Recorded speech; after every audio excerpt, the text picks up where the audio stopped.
전두환 회고록은 출간되자마자 비난을 받았습니다. 5.18은 북한군 소행이라거나 계엄군 헬기 사격은 거짓말이라는 내용이 담겨 있었기 때문입니다. 지난 2018년 9월 1심 법원은 전두환이 회고록을 통해 5.18을 왜곡한 책임을 인정했습니다. 4년 만에 열린 항소심에서도 재판부는 전두환이 허위 주장으로 사회 혼란을 일으켰다고 봤습니다. 광주고법 민사 2부는 1심과 마찬가지로 아들 전재국 씨와 부인 이순자 씨가 5.18 단체 4곳에 각 1,500만 원, 고 조비오 신부의 조카 조영대 신부에게는 1,000만 원을 배상하도록 했습니다. 진상 규명을 위해서 대단히 중요한 기회가 되었다는 점에서 오늘 참으로 다행스럽게 생각을 합니다. 또 회고록에 쓰인 내용이 왜곡됐음을 인정하며 일부 표현을 삭제하지 않으면 출판 배포할 수 없도록 했습니다. 특히 항소심의 관심사는 지난 1980년 5월 21일 시위대 장갑차에 치여 계엄군이 숨졌다는 전두환의 주장이었습니다. 이는 신군부가 전남도청 앞 집단 발포를 자위권 발동으로 주장할 수 있는 빌미가 되어왔습니다. 앞서 1심 재판부는 전두환의 주장을 허위로 볼 근거가 부족하다고 판단했는데 항소심 재판부는 숨진 군인이 계엄군 장갑차에 의해 숨진 걸 봤다는 다른 공수부대원의 진술이 더 구체적이고 신뢰할 만하다며 전두환의 주장을 허위로 인정했습니다. 허위사실 적시가 5.18 단체들의 법인으로서의 명예, 신용, 사회적 평가를 훼손하는 결과를 초래한다고 인정하였습니다. 무기징역의 확정 판결을 받았으면서도 마치 피해자인 것처럼 회고록을 낸 전두환의 책임이 무겁다는 이번 판결을 계기로 5.18 민주화운동 왜곡 시도가 사라질지 주목됩니다. MBC 뉴스 우종은입니다.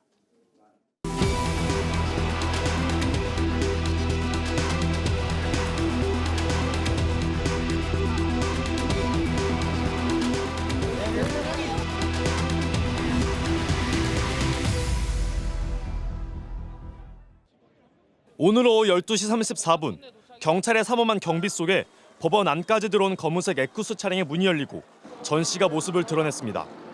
전 씨는 부축도 받지 않고 꼿꼿하게 법원으로 향했고 그 뒤를 부인 이순자 씨가 따랐습니다. 전두환 씨는 발포 명령을 내린 사실을 인정하냐는 취재진의 질문에 고개 돌려 신경질적인 반응을 보였습니다. 발포 명령 부인합니까? 이어 광주 시민에게 사과할 생각이 없느냐는 질문에는 대꾸하지 않고 건물로 들어가 버렸습니다. 재판은 예정대로 2시 30분에 시작됐고 전 씨는 1분 전 이순자 씨와 함께 법정에 입장했습니다.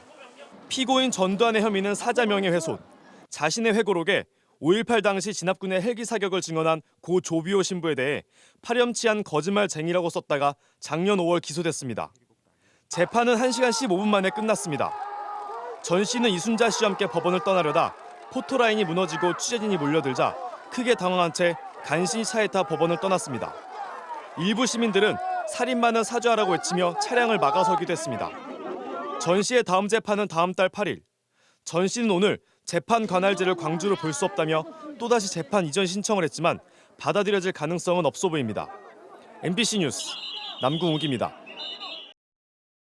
여러분 안녕하십니까? 집권을 위해 총칼로 또 탱크로 산자들을 무참히 짓밟은 혐의로 1997년 최종 무기징역이 선고됐던 전두환 씨가 23년이 흘러 이번에는 죽은 이의 명예를 훼손시킨 혐의로 또 한 번 유죄 판결을 받았습니다. 5.18 당시 헬기에서 중화기로 무차별 사격을 했다고 증언한 고 조비오 신부를 파렴치한 거짓말쟁이라고 비난하면서 부정했지만 법원은 오늘 헬기 사격은 역사적 사실이라고 적시했습니다. 먼저 이다연 기자가 보도합니다. 1심 재판의 결론은 예상대로 유죄였습니다.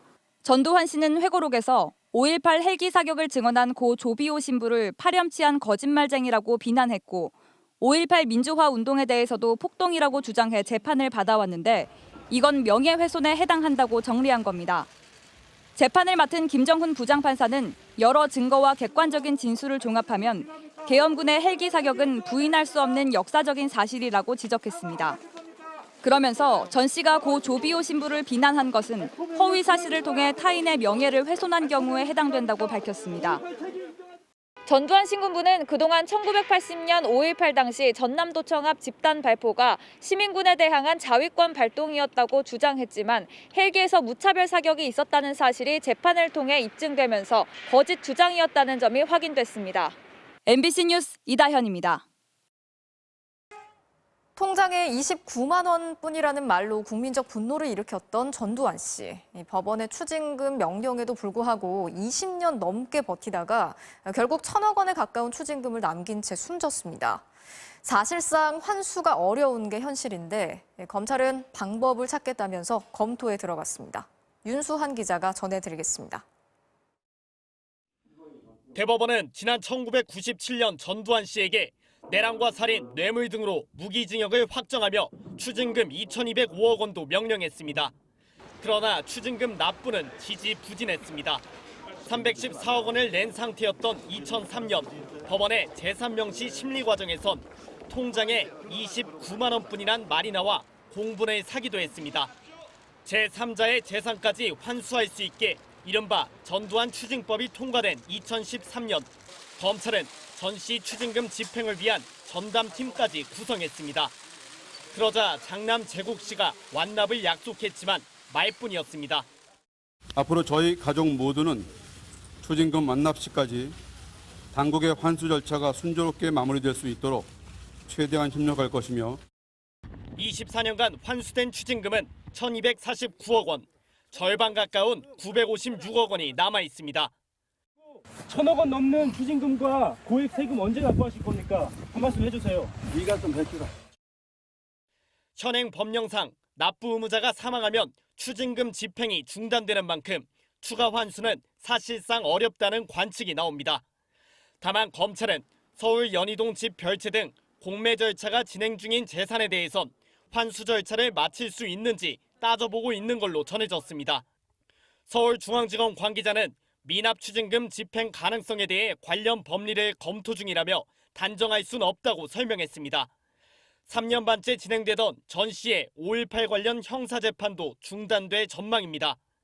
2017년 펴낸 회고록에서 전 씨는 5.18 당시 헬기 사격을 목격했다고 증언한 고 조비오 신부의 명예를 훼손한 혐의로 기소됐습니다.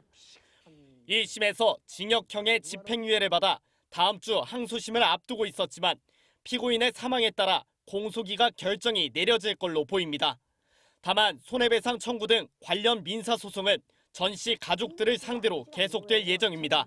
MBC 뉴스 윤선입니다.